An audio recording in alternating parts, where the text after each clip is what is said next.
ನಮಸ್ಕಾರ ಅನ್ನದಾತ ಬಂಧುಗಳೇ. ಇವತ್ತು ನಾನು ಶಿಕಾರಿಪುರ ಅಂದರೆ ಶಿವಮೊಗ್ಗ ಜಿಲ್ಲೆ ಶಿಕಾರಿಪುರ ತಾಲೂಕಲ್ಲಿದ್ದೀನಿ. ಇಲ್ಲಿ ನಮ್ಮ ರಾಜಣ್ಣರು ಅಂತೇಳಿ ಹೆಚ್ಚು ಕಡಿಮೆ ನಮ್ಮ ಗ್ರೀನ್ ಪ್ಯಾಟರ್ನ 2016 ಬಳಕೆದಾರು. ಜೊತೆಗೆ ಈಗ ಆಲ್ರೆಡಿ ಅವ್ರ ತೋಟದಲ್ಲಿದ್ದಾನೆ. ಇವತ್ತು ಅವರು ಮೆಡಿಸಿನ್ ಸಹಿತ ಹಾಕ್ತಾ ಇದ್ದಾರೆ. ಗ್ರೀನ್ ಪ್ಯಾಟ್ ಪ್ರಾಡಕ್ಟನ್ನು ಈಗ ಆಲ್ರೆಡಿ ಜಮೀನಿಗೆ ಕೊಡ್ತಾ ಇದ್ದಾರೆ ಅಂಥ ಒಂದು ಪ್ಲೇಸಲ್ಲಿ ನಾನು ಇವತ್ತಿದ್ದೀನಿ. ನೋಡೋಣ ಈಗ ಅವ್ರದ್ದು ಅನಿಸಿಕೆಗಳು ಏನು ಎಂತು ಅನುಭವಗಳು, ಈ ತೋಟದಲ್ಲೇ ಏನೇನು ಇಳುವರಿ ಬಂದಿತ್ತು, ಮತ್ತು ಹಿಂದೆ ಹೇಗಿತ್ತು, ಈಗ ಬಂದಿತ್ತು, ಮತ್ತು ಎಷ್ಟು ಎಕರೆ ಆಗುತ್ತೆ, ಸಂಪೂರ್ಣ ವಿಚಾರಗಳನ್ನ ಒಂದು ಹಂತವ್ರ ಕಡೆಯಿಂದ ಮಾಹಿತಿ ಕಲೆಕ್ಟ್ ಮಾಡೋಣ. ಯಾಕಂದರೆ ಸಮಗ್ರವಾದಂಥ ವಿಚಾರಗಳು ಬೇಕಾಗುತ್ತೆ. ಯಾವತ್ತೋ ಒಂದು ದಿವಸ ಮಾಡಿದ್ರು ಅನ್ನೋದಕ್ಕಿಂತ ಕಂಟಿನ್ಯೂ ನಾವು ಪ್ರೊಸೆಸ್ಸಲ್ಲಿ ಇರೋದ್ರಿಂದ ಏನಾಗುತ್ತೆ, ಮುಂದೆ ಬರುವಂಥದ್ದಕ್ಕೂ ಸಹಿತ ನಾವು ಸ್ಟೆಪ್ ವೈಸ್ ರೈತರಿಗೆ ಇದು ವಿಷಯ ಸಿಕ್ತು ಅಂದರೆ ಅವರಿಗೆ ಯಾವುದೇ ಕಾರಣಕ್ಕೂ ಮಾಹಿತಿಗಳು ತಪ್ಪು ಕಲ್ಪನೆ ಬರಬಾರ್ದು ಅನ್ನೋ ಉದ್ದೇಶಕ್ಕೆ ನಾವು ಕಂಟಿನ್ಯೂ ವಿಷಯಗಳನ್ನ ಶೇರ್ ಮಾಡ್ಕೋಬೇಕು ಅನ್ನೋ ಉದ್ದೇಶಕ್ಕೆ ನಮ್ಮ ಯೂಟ್ಯೂಬ್ ಚಾನಲ್ ಮೂಲಕ ಪ್ರತಿ ವರ್ಷ ಆಗಲಿ ಅಥವಾ ವರ್ಷದಲ್ಲಿ 2 ಟೈಮ್ ಆಗಲಿ ಬಂದಂಥ ಬದಲಾವಣೆಗಳನ್ನು ಮತ್ತು ನಿರಂತರವಾದಂಥ ಇಳುವರಿ ವಿಚಾರಗಳನ್ನು ಮತ್ತು ಸಂಪೂರ್ಣ ರಾಸಾಯನಿಕ ಬಿಟ್ಟು ಆದಂಥ ಬದಲಾವಣೆಗಳು ಆಗುತ್ತೋ ಇಲ್ಲ ಅಂತ ವಿಚಾರಗಳನ್ನು ವಾಸ್ತವಿಕವಾಗಿ ತಿಳಿಸ್ಬೇಕು ಅನ್ನೋ ಉದ್ದೇಶಕ್ಕೆ ನಾವು ಸ್ಟೆಪ್ ಬೈ ಸ್ಟೆಪ್ ವಿಡಿಯೋ ಮಾಡ್ತೀವಿ. ಆ ಒಂದು ಮೇರೆಗೆ ಇವತ್ತು ಇವ್ರ ತೋಟಕ್ಕೆ ನೋಡಿರಿ ನಾವು ಸೋಲಾರ್ ಟ್ರ್ಯಾಪ್ಗಳನ್ನು ಅಳವಡಿಸಿದ್ವಿ. ಆಲ್ರೆಡಿ ಅಂದರೆ ನ್ಯಾಚುರಲ್ ವ್ಯವಸ್ಥೆ ಒಳಗೆ ಕೀಟವನ್ನು ಕಂಟ್ರೋಲ್ ಮಾಡ್ಬೇಕು ಅನ್ನೋ ಉದ್ದೇಶಕ್ಕೆ ನಾವು ಸೋಲಾರ್ ಟ್ರ್ಯಾಪ್ಗಳನ್ನು ಅಳವಡಿಸಿದ್ವಿ. ಈ ಸೋಲಾರ್ ಟ್ರ್ಯಾಪ್ ನೋಡಿ ಕೊಟ್ಟಿಲ್ಲಿದ್ದಾವೆ. ಇದ್ರ ಜೊತೆಗೆ ಅವರು ಮತ್ತೆ ಏನೇನು ಹಾಕಿದ್ದಾರೆ, ಮತ್ತು ಗ್ರೀನ್ ಪ್ಯಾಂಟ್ ಜೊತೆಗೆ ಏನಾದ್ರು ಬೇರೆ ಏನಾದ್ರು ಮಾಡ್ತಾ ಇದ್ದಾರೋ ಹೇಗೆ, ಮತ್ತು ಕೊಡೋದಕ್ಕಿಂತ ಮೊದಲು ಹೇಗಿತ್ತು, ಈಗೇನಾಗಿದೆ, ಎಲ್ಲ ಸಂಪೂರ್ಣ ವಿಚಾರಗಳನ್ನು ತೊಗೊಂಡು ಮತ್ತು ಗಿಡದ ಡಿಸ್ಟೆನ್ಸ್ ಏನೇನಿದೆ ಎಲ್ಲ ವಿಷಯಗಳನ್ನು ಅವ್ರ ಕಡೆಯಿಂದ ಸಂಪೂರ್ಣ ವಿಷಯಗಳನ್ನು ಶೇರ್ ಮಾಡ್ತೀನಿ. ಸರ್ ನಮಸ್ಕಾರ. ಸರ್ ನಮಸ್ಕಾರ. ಸರ್ ತಮ್ಮ ಪರಿಚಯ? ನಾನು ಅಶ್ನೀರ್ ರಾಜಣ್ಣ ಅಂತೇಳಿ ಸರ್, ಶಿಕಾರಿಪುರ ತಾಲೂಕು. ಸರ್ ಈಗ ಇದು ಅಂದಾಜು ತಮ್ಮದು ಎಷ್ಟು ವರ್ಷ ಸರ್ ಇದು ಅಡಿಕೆ? ಇದು ಹೆಚ್ಚು ಕಮ್ಮಿ 18ರಿಂದ 20 ವರ್ಷ ಸರ್. 18ರಿಂದ 20 ವರ್ಷ ತೋಟ ಇದೆ. ಸರ್ ಎಷ್ಟು ಗಿಡ ಬರ್ತೈತೆ ಟೋಟಲ್ ಇದರಲ್ಲಿ? ಒಂದು 3000 ಗಿಡ ಬರ್ತವೆ. 3000 ಗಿಡ ಅಂದರೆ ಎಷ್ಟು ಎಕರೆ ಸರ್ ಇದು? 5 ಎಕರೆ. 5 ಎಕರೆ ಏರಿಯಾ ಇದೆ ಸರ್. ಟೋಟಲ್ 5 ಎಕರೆ ಇರೋದಲ್ಲೇ ಅಂದಾಜು 20 ವರ್ಷ ತೋಟ ಇದೆ. ಇಲ್ಲಿವರೆಗೂ ನೀವು ಅಂದರೆ ಈಗ ನನಗೆ ಪರಿಚಯ ಆಗಿದ್ದು 2016ರಲ್ಲಿ ನೀವು ಅಚಾನಕ್ಕಾಗಿ ಸಿಕ್ಕ್ರಿ. ಆ ನಂತರದಲ್ಲೇ ನಾವು ನಿಮ್ಮ ಸಂಬಂಧ ಬೆಳೀತಾ ಬಂತು. ಆನಂತರ ಗ್ರೀನ್ ಪ್ಯಾಂಟ್ ಪ್ರಾಡಕ್ಟನ್ನು ಸ್ಟಾರ್ಟ್ ಮಾಡ್ಕೊಂಡಿದ್ವಿ. ಅವತ್ತಿಂದ ಇವತ್ತಿನ ತನಕ ಸಂಪೂರ್ಣ ರಾಸಾಯನಿಕ ಬಿಟ್ಟು ಸಂಪೂರ್ಣ ಮಾಡ್ಕೊಂಬಂದಿರಿ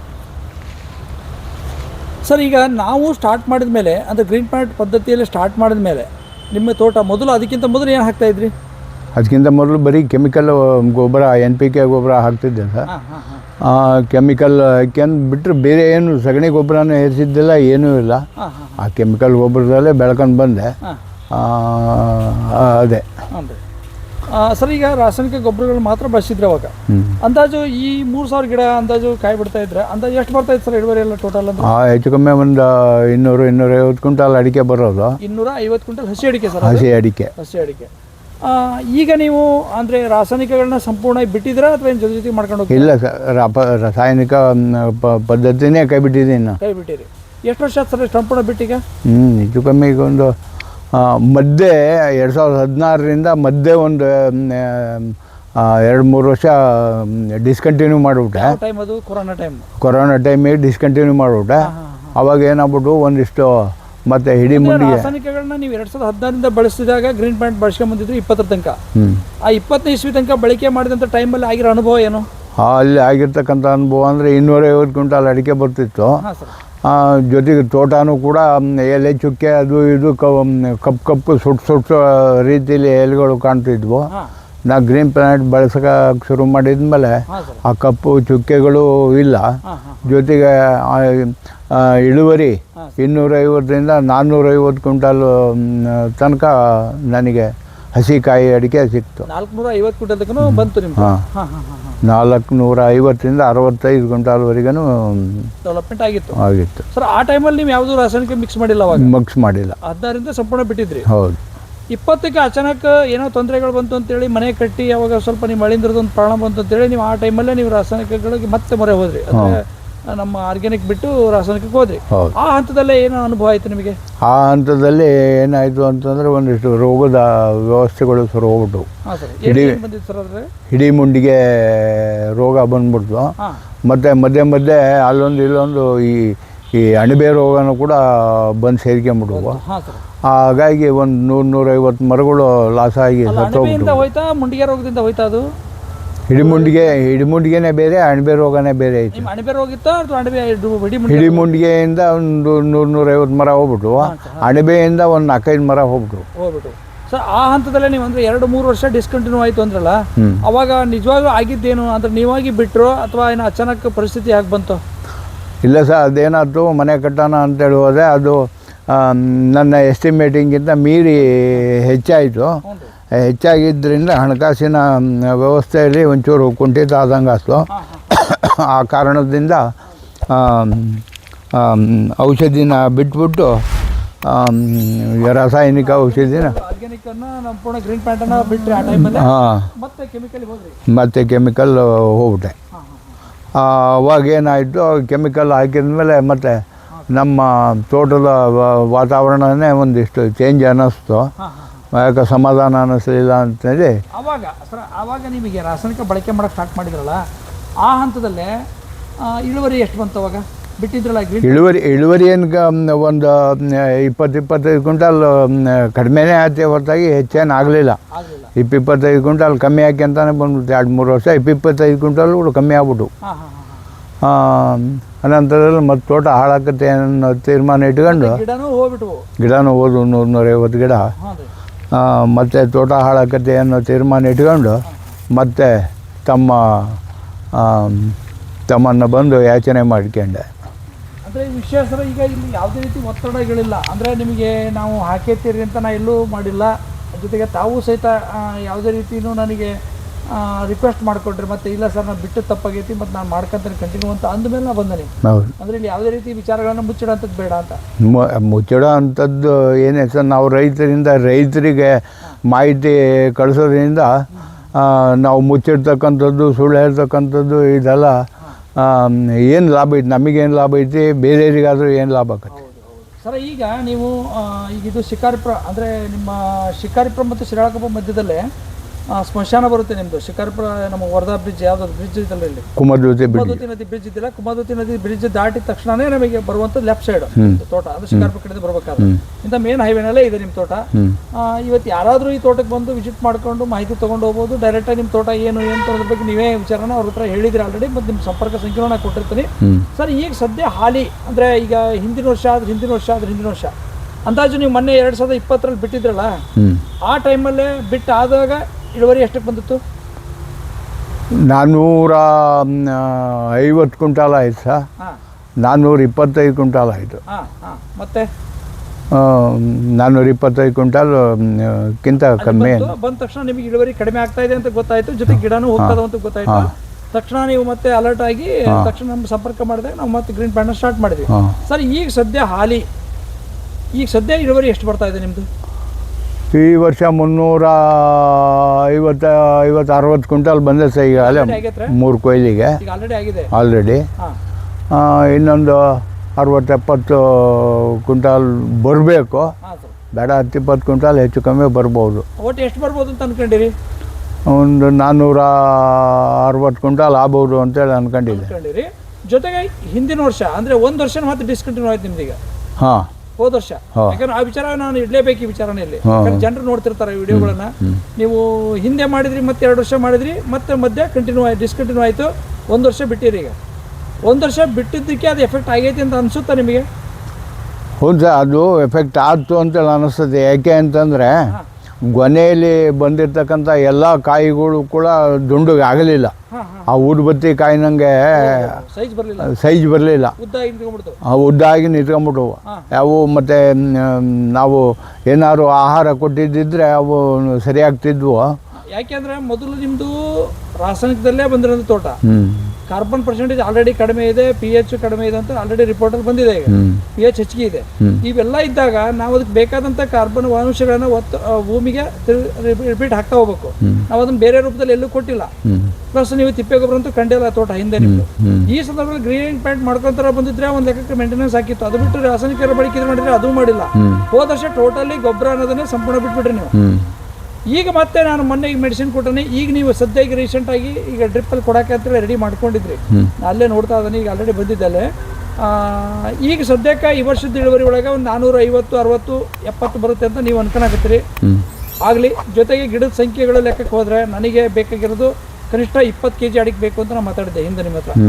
ಫಸ್ಟು ಸ್ಟಾರ್ಟಿಂಗಲ್ಲಿ ನಾವು 2016 ಬಂದಾಗ ನಿಮ್ಮ ತೋಟದಲ್ಲಿ ನಾವು ಎಷ್ಟು ಬರ್ಬೇಕು ಅಂತ ಹೇಳಿದ್ದೆ ಸರ್? ನಾನು 600 ಕ್ವಿಂಟಾಲ್ ತೆಗಿಬೇಕು ಅನ್ನೋ ತೀರ್ಮಾನ ಇಟ್ಕೊಂಡಿದ್ದೆ, ಮಾತು ಕೊಟ್ಟಿದ್ದೆ ನಿಮಗೆ. ಆದ್ರೆ ನಿಮ್ಮದು ಆ ಸಂದರ್ಭದಲ್ಲಿ 485 ತನಕ ಹೋಯ್ತು, ಹೌದಲ್ರಿ? 485 ಕ್ವಿಂಟಲ್ ಹೈಯೆಸ್ಟ್ ಆಗಿತ್ತು ಅವಾಗ. ಆದಾಗ ತಕ್ಷಣ ಮತ್ತೆ ನೀವು ರಿಟರ್ನ್ ಆದರೆ ಅವಾಗ ಮತ್ತೆ ಉಲ್ಟಾ ಹೊಡಿತು, ಇಳುವರಿ ಕಡಿಮೆ ಆಯಿತು, ಮತ್ತು ಗಿಡನೂ ಹೋದ್ವು. ಒಂದು ಗಿಡ ಸಮಸ್ಯೆ ಆಗಿದ್ದಿಲ್ಲ ನಿಮ್ದು ಅವಾಗ, ಅದು ಚೆನ್ನಾಗಿತ್ತು. ಈಗ ಮತ್ತೆ ರಿಪೀಟ್ ಸ್ಟಾರ್ಟ್ ಮಾಡ್ಕೊಂಡಿರಿ, ಮತ್ತು ಇನ್ನು ಸಂಪೂರ್ಣ ಆರ್ಗ್ಯಾನಿಕ್ ವ್ಯವಸ್ಥೆ ತರೋಣ, ಮುಂದಿನ ಏನಿತ್ತು ಹಂತದ ರೆಡಿ ಮಾಡೋಣ.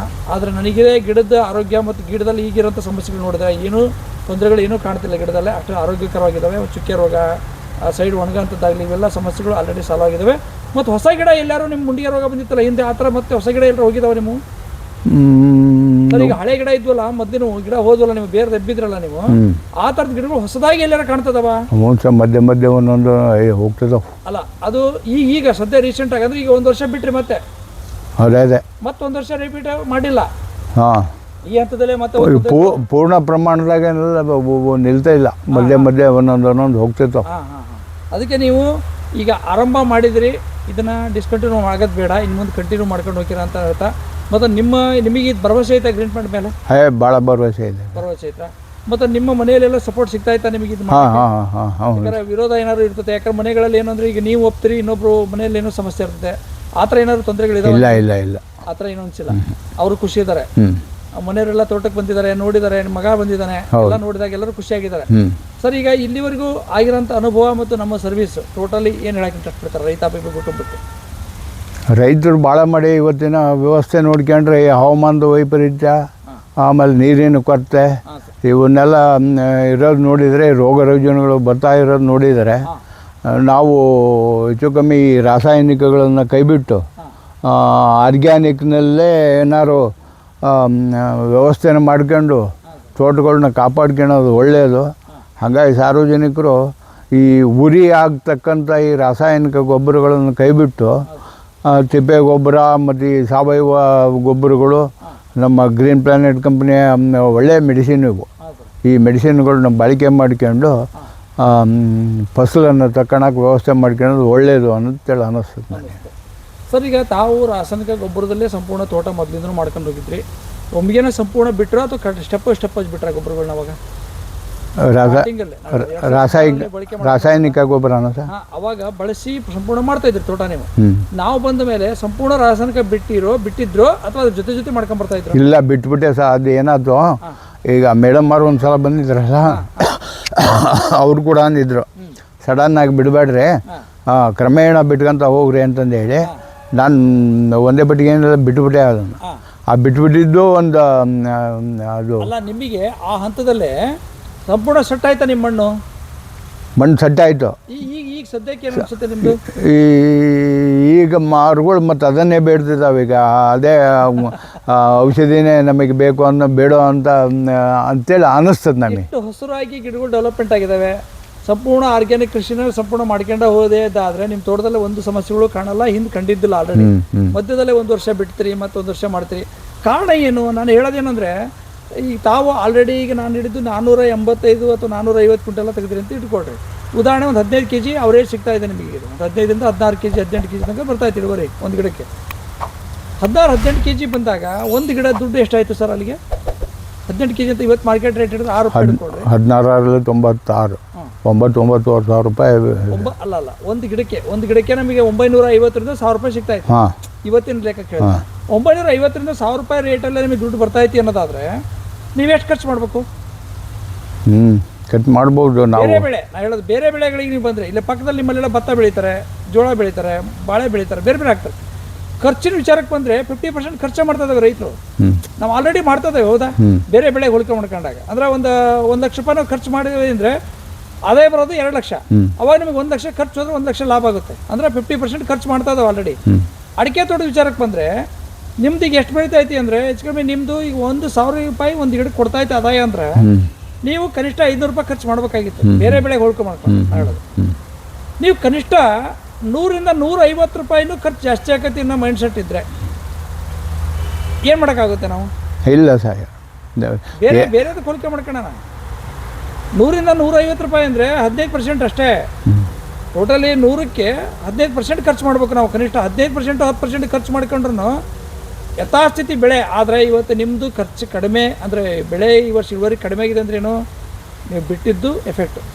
ಇದೊಂದು ತಲೆ ಇಟ್ಕೊಡ್ರಿ. ಯಾಕಂದ್ರೆ ನಾನು ಈಗ ಆಲ್ರೆಡಿ ರೈತರ ವಿಡಿಯೋಗಳು ಸಾಕಷ್ಟು ಮಾಡಿದ್ದೀನಿ, ಮತ್ತು ನಿಮ್ಮ ತೋಟನ ನೋಡ್ಕೊಂಡೋಗಿ ಲಕ್ಷಾಂತರ ಜನ ನೋಡಿ ವಿಡಿಯೋದಲ್ಲಿ ಬಂದು ನೋಡಿ ಪ್ಲಸ್ ತೋಟ ಫಿಸಿಕಲಿ ನೋಡಿ ಅಳವಡಿಸ್ಕೊಂಡಿರ್ತಾರೆ.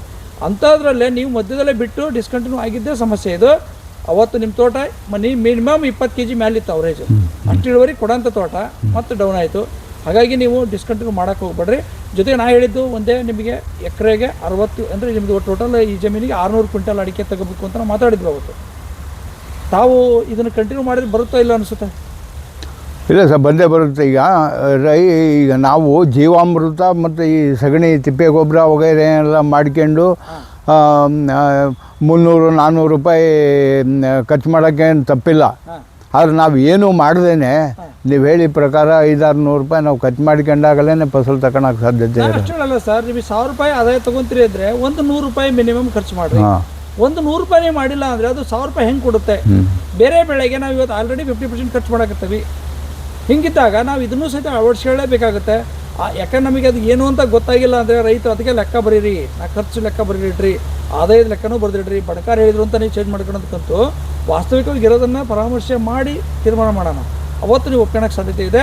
ಸರ್, ಈಗ ತಮಗೆ ನಾನು ಹೇಳೋದಿಷ್ಟೇ, ಆಲ್ರೆಡಿ ನಿಮ್ಮ ತೋಟ ಮಾದರಿ ಆಗಿರೋಂಥ ತೋಟ, ಮತ್ತು ಒಂದೊಂದು ಎಲೆಗಳನ್ನು ನೋಡಿದ್ರೆ ನಿಮ್ಮ ಕೆಳಗಡೆ ಗರಿ ಬೀಳ್ತದಲ್ಲ, ಈಗ ಆ ಗರಿಗಳು ನೋಡಿದ್ರೆ 2.5, 3, 2.5, 4 ಅಡಿ ತನಕ ಉದ್ದ ಇದ್ದಾವೆ, 2.5 ತನಕ ಅಗಲ ಇದಾವೆ. ಅಂಥ ಗರಿಗಳು ಆಲ್ರೆಡಿ ಬಿದ್ದಾವೆ, ಇಲ್ಲಿ ಆಲ್ರೆಡಿ ಕಾಣ್ತವೆ. ಅಷ್ಟು ದೊಡ್ಡ ದೊಡ್ಡ ಗರಿಗಳು ಬಿದ್ದಿದ್ದಾವೆ. ಸರ್, ಟೋಟಲ್ ಮ್ಯಾಕ್ಸಿಮಮ್ ಹೈಯೆಸ್ಟ್ ಒಂದು ಇಳುವರಿ ಒಂದು ಗೊನೆ ಎಷ್ಟು ಬಂದಿತ್ತು ಸರ್ ನಿಮ್ಮದು? ಗೊನೆ ಏನಾದ್ರು ತೂಕ ಮಾಡಿದ್ರಾ? 16 kgನ 18 kgನೋ ಬಂದಿತ್ತು. ಒಂದು ಗೊನೆ ಬಂದಿತ್ತು ಹಿಂದೆ. ಈಗ ಸದ್ಯ ರೀಸೆಂಟ್ ಮಾಡಿಲ್ಲ. ಅದು ಹೋದ ವರ್ಷ ನೀವು ಅಪ್ಲೈ ಮಾಡದೇ ಇರೋದು ಸ್ವಲ್ಪ ಇದು. ಈ ಸರಿ ಮತ್ತೆ ಸ್ಟಾರ್ಟ್ ಮಾಡೋಣ, ಇನ್ನು ಮುಂದೆ ಕಂಟಿನ್ಯೂ ಮಾಡ್ಕೊಂಡು ಹೋಗ್ತೀರಾ ಸರ್? ಹಾಂ ಸರ್, ಈಗ ನಾವು ವಿಚಾರ ಮಾತಾಡಿದ್ವಿ. ಈಗ ನನಗೇನೋ ಅನಿಸಿದ್ದು ನಾ ಹೇಳಿದೆ, ನಿಮಗೆ ಅನಿಸಿದ್ದು ನೀವು ಹೇಳಿದ್ರಿ. ಈ ವಿಷಯಗಳಲ್ಲಿ ಏನಾದ್ರು ಹೇಳ್ಕೊಟ್ಟಿದ್ದು ಅಥವಾ ಕೃತಕ ಹುಟ್ಟಿಸಿದ್ದು ಏನಾದ್ರು ಇದೆನಾ? ಎಲ್ಲರೂ ಉಂಟು ಸರ್. ನಾವು ನೇರ ಕೂತ್ಕೊಂಡು ಮಾತಾಡ್ತಕ್ಕಂಥದ್ದು, ನಮ್ಮ ತೋಟ ಅನುಭವ ನಾವು ಹೇಳ್ತಕ್ಕಂಥದ್ದು, ನೀವು ಔಷಧಿ ಕಂಪ್ನಿ ವಿಚಾರವಾಗಿ ತಿಳಿಪಡಿಸ್ತಕ್ಕಂಥದ್ದು ನಿಮ್ಮ ರೆಸ್ಪಾನ್ಸಿಬಿಲಿಟಿ ಆಗೈತೆ. ಈ ಮಧ್ಯೆ ನೀವು ಹೇಳಿಕೊಟ್ಟು ನಾವು ಹೇಳಿ ಜನರಿಗೆ ದಾರಿ ತಪ್ಪಿಸೋವಂಥ ವ್ಯವಸ್ಥೆ ನಮಗೆ ಆಗಬೇಕು. ನಾಳೆ ಒಂದು ಹೋಗಿ ಒಂದು ಮಾಡ್ಕೊಳ್ಳೋ ಅಂಥ ವ್ಯವಸ್ಥೆ ನಮಗೆ ಆಗಬೇಕಾಗೈತೆ. ಅದರಿಂದ ನಮಗೇನು ಲಾಭ ಇಲ್ಲ. ಯಾರಿಗೂ ನಾವು ಮೋಸ ಮಾಡಿ ಕಣ್ಣು ಕಟ್ಟಿ ನಾವು ವಿಡಿಯೋ ತೋರಿಸಿದ ತಕ್ಷಣ ನಮಗಾಗೋ ಲಾಭ ಏನೈತೆ? ಏನಿಲ್ಲ. ಇರ್ತಕ್ಕಂಥ ಮಾಹಿತಿನ ಹಂಚ್ಕೊಳ್ರಪ್ಪ, ಇಷ್ಟಪಡ್ರಪ್ಪ, ಮಾಡ್ಕೊಳ್ರಪ್ಪ, ದುಡ್ಡು ಕೊಡ್ರಪ್ಪ. ಆ ರೀತಿ ನಾವು ಅವರವರ ಇಚ್ಛೆಯಿಂದ ಬರಬೇಕು. ಮತ್ತು ನೀವು ಖುಷಿಯಿಂದ ಈಗ ಆಲ್ರೆಡಿ ಬರೆದ್ರಿ, ಮತ್ತು ಕರೆದ್ರಿ, ಮತ್ತು ಕಂಟಿನ್ಯೂ ಸ್ಟಾರ್ಟ್ ಮಾಡ್ಕೊಂಡಿರಿ. ಇವತ್ತು ನಾನು ಮಾತು ಕೊಡ್ತೇನೆ ಈ ಮೂಲಕ, ನಿಮ್ದು 600 ಕ್ವಿಂಟಲನ್ನು ಹಿಂದೆ ಬಾಡಿಸ್ಬೇಕು ಅಂತ ಅಂದ್ಕೊಂಡಿದ್ವಿ. ಇವತ್ತು 600 ಕ್ವಿಂಟಲ್ ಮುಟ್ಟಕ್ಕೆ ಏನು ಬೇಕಾದ್ರೂ ಅವಕಾಶ ಇದೆ. ನೀವು ಇದು ಒಪ್ಪಿಗೆ ಇದ್ದರೆ ನಾನು ಮುಂದಿನ ದಾರಿಗಳನ್ನು ಹೇಳ್ಕೊಡ್ತೀನಿ. ಹೌದು ಸರ್, ಮಾಡೋಣ. ರೆಡಿ ಇದ್ದೀರಾ? ಸರ್, ಇದ್ರ ಜೊತೆಗೆ ರೈತರೆಲ್ಲರೂ ಮಾಡ್ಬೋದಾ? ಮಾಡ್ಬೋದು ಸರ್, ಮಾಡ್ಬೋದು. ಸರ್, ತಮ್ಮ ಸಂಖ್ಯೆ ಏನಾದ್ರು ಮೊಬೈಲ್ ಸಂಖ್ಯೆ ಸಿಕ್ಕರೆ, ಯಾಕಂದ್ರೆ ನಮ್ಮ ರೈತರು ಯಾರಾದ್ರು ಬರ್ತಾರೆ, ವೀಡಿಯೋಗಳನ್ನು ನೋಡಿರ್ತಾರೆ, ಕೆಲವರು ಸುಮ್ಮನೆ ಯಾರೇನೋ ಹೇಳ್ಕೊಡ್ತಾರೆ, ಆ ಥರ ಹೇಳಿರ್ತಾರೆ, ಬೇರೆ ಬೇರೆ ಕಂಪ್ನಿಗಳಿಗೆ ನಮ್ಮನ್ನು ಹೋಲಿಕೆ ಮಾಡ್ತಾರೆ. ಆ ಥರ ಆಗಬಾರ್ದು ಅನ್ನೋ ಉದ್ದೇಶಕ್ಕೆ ತಮ್ಮದೊಂದು ಮೊಬೈಲ್ ಸಂಖ್ಯೆ ಕೊಟ್ಟರೆ ಅನುಕೂಲ ಆಗ್ತದೆ. 99 00 24 54 06 ರಾಜಣ್ಣವರು. ಸರ್, ನೀವು ಹಾಗೇನಾದ್ರು ಅವಕಾಶ ಸಿಕ್ಕರೆ ನಮ್ಮ ರೈತರಿಗೆ ಯಾರಾದರೂ ಟೈಮ್ ಸಿಕ್ಕಾಗ, ನಿಮ್ಮ ಸಾಯಂಕಾಲ ಕಡೆಗೆ ಆಗಲಿ, ನೀವು ಫ್ರೀ ಇದ್ದಾಗ, ಅಥವಾ ಯಾಕಂದ್ರೆ ನೀವು ಒಬ್ಬರೇ ಇರೋದ್ರಿಂದ ಇಡೀ ತೋಟನ ನೀವು ಒಬ್ಬರೇ ನೋಡ್ಕೋಬೇಕು. ಈಗ ಔಷಧಿ ಬಿಡೋದಕ್ಕೂ ನೀವೇ ಇರಬೇಕು, ಗೊಬ್ಬರ ಹಾಕ್ಸೋಕ್ಕೂ ನೀವೇ ಇರಬೇಕು. ಈ ಥರ ಇರೋದನ್ನು ಸ್ವಲ್ಪ ತೊಂದರೆ ಆಗುತ್ತೆ. ಅದರಲ್ಲೂ ಸಹಿತ ನಿಮಗೆ ಟೈಮ್ ಸಿಕ್ಕಾಗ ಅವ್ರ ಹತ್ರ ಹೇಳ್ರಿ, ನನಗೆ ಇಷ್ಟು ಗಂಟೆ ಮೇಲೆ ಹಚ್ಚಿದ್ರೆ ಒಳ್ಳೇದ್ರಪ್ಪ ಅಂತ ಹೇಳಿದ್ರೆ ಅವರು ರೈತರು ಅನುಕೂಲ ಮಾಡ್ತಾರೆ. ಮತ್ತು ಈ ವಿಡಿಯೋ ನೋಡೋಂಥ ರೈತರಲ್ಲೂ ನಾನು ವಿನಂತಿ, ಯಾವುದೇ ಕಾರಣಕ್ಕೂ ನಮ್ಮಲ್ಲಿ ಕೊಟ್ಟಿರೋಂಥ ನಂಬರ್ಗಳು ಕೆಲವರು ಬಿಜಿ ಇದ್ದಾಗ ಪಾಪ ಅವರು ಮತ್ತೊಂದು ಸರಿ ಮಾಡ್ರಿ ಅಂತ ಹೇಳ್ಬೋದು. ದಯವಿಟ್ಟು ತಪ್ಪು ತಿಳ್ಕೊಬೇಡ್ರಿ. ಯಾಕೆಂದರೆ ಇದು ನೀವಾದರೂ ಅಷ್ಟೇ, ಇನ್ನೊಬ್ಬ ರೈತರು ಅಷ್ಟೇ. ಯಾಕಂದ್ರೆ ಅವ್ರವ್ರ ಜೀವನಕ್ಕೆ ಅವ್ರವ್ರದ್ದೇ ಆದಂಥ ಒಂದು ಜವಾಬ್ದಾರಿಗಳಿರ್ತವೆ. ಹಾಗಾಗಿ ಅವರು ಬಿಜಿ ಹೊತ್ತೆ ಹಚ್ಚಿದಾಗ ಆ ಥರ ಆಗ್ಬೋದು. ದಯವಿಟ್ಟು ತಪ್ಪು ತಿಳ್ಕೊಂಡ್ರೆ ಮತ್ತೊಂದು ಸರಿ ನಿಮಗೆ ಬೇಕಾದಂಥ ವಿಷಯಗಳನ್ನ ಅವ್ರ ಕಡೆ ತಿಳ್ಕೊಳ್ರಿ. ಅದಕ್ಕೂ ಮಿಗಿ ನಿಮಗೆ ಆಗಿಲ್ಲ ಅಂದರೆ ಡೈರೆಕ್ಟಾಗಿ ನೀವು ತೋಟಕ್ಕೆ ಬಂದು ಪರಾಮರ್ಶೆ ಮಾಡಿ ಅವ್ರ ಕಣ್ಣೆದುರಿಗೆ ಇದ್ದುಕೊಂಡು ವಿಚಾರಗಳನ್ನ ತಿಳ್ಕೊಳ್ರಿ ಅಂತ ಹೇಳ್ತಾ, ಇಷ್ಟೋ ತನಕ ನನ್ನ ಒಂದು ತಮ್ಮ ಕೆಲಸದ ಮಧ್ಯೆ ಇವತ್ತು ಔಷಧಿ ಬಿಡ್ತಾಯಿದ್ರಿ, ಅದರಲ್ಲೂ ಸಹಿತ ನನ್ನ ಕೆಲಸದ ಮಧ್ಯೆ ಬಂದು ನನಗೆ ಈ ವಿಷಯಗಳನ್ನ ಹಂಚ್ಕೊಂಡಿದ್ರಿ. ಜೊತೆಗೆ ನೀವೇನು ಅಂದ್ಕೊಂಡಿದ್ರು ಅದಕ್ಕಿಂತ ಹೆಚ್ಚಿನ ನಿರೀಕ್ಷೆ ಇದರಲ್ಲೇ ಸಿಗಲಿ, ದೇವರ ಒಬ್ಬ ದಯಪಾಲಿಸಲಿ ಅಂತ ಹೇಳ್ತಾ, ನಂಬಿದಂಥ ಅನೇಕ ನಿಮ್ಮ ಕುಟುಂಬಕ್ಕೆ ಮತ್ತು ನಿಮ್ಮ ಸಮಾಜಕ್ಕೆ, ಜೊತೆಗೆ ಸುತ್ತಮುತ್ತ ಇರುವಂಥ ಅನೇಕ ರೈತರಿಗೆ ಮಾದರಿಯಾದಂಥ ಕೃಷಿಕರಾಗಿ ನಾವು ಬೆಳೆಯೋಣ. ಈ ಒಂದು ಸಂದೇಶ ಸಾವಿರಾರು ಜನರಿಗೆ ಮುಟ್ಲಿ ಅಂತ ಹೇಳ್ತಾ, ನಮ್ಮ ವಿಡಿಯೋ ನೋಡಿದಂಥ ಅನೇಕ ಜನರು ನಿಮಗೆ ಕಾಲ್ ಮಾಡಿ ಅದ್ರ ಮೂಲಕ ಹಾರೈಕೆ ಕೊಡ್ತಾರೆ. ಮತ್ತು ಲಕ್ಷಾಂತರ ಜನರ ಕುಟುಂಬಕ್ಕೆ ಆರ್ಥಿಕವಾಗಿ ಅನುಕೂಲ ಆಗೋಂಥ ಒಂದು ವಿಚಾರಗಳನ್ನು ನೀವು ಹಂಚ್ಕೊಂಡಿದ್ದೀರಾ. ನಿಮ್ಮ ಆರೋಗ್ಯ ಮತ್ತು ನಿಮ್ಮ ಬೆಳೆ ಇಷ್ಟು ಚೆನ್ನಾಗಾಗಲಿ ಅಂತ ಹೇಳ್ತಾ ನಾನು ಮಾತ್ರ ಮುಗಿಸ್ತೇನೆ. ನಮಸ್ಕಾರ. ನಮಸ್ಕಾರ.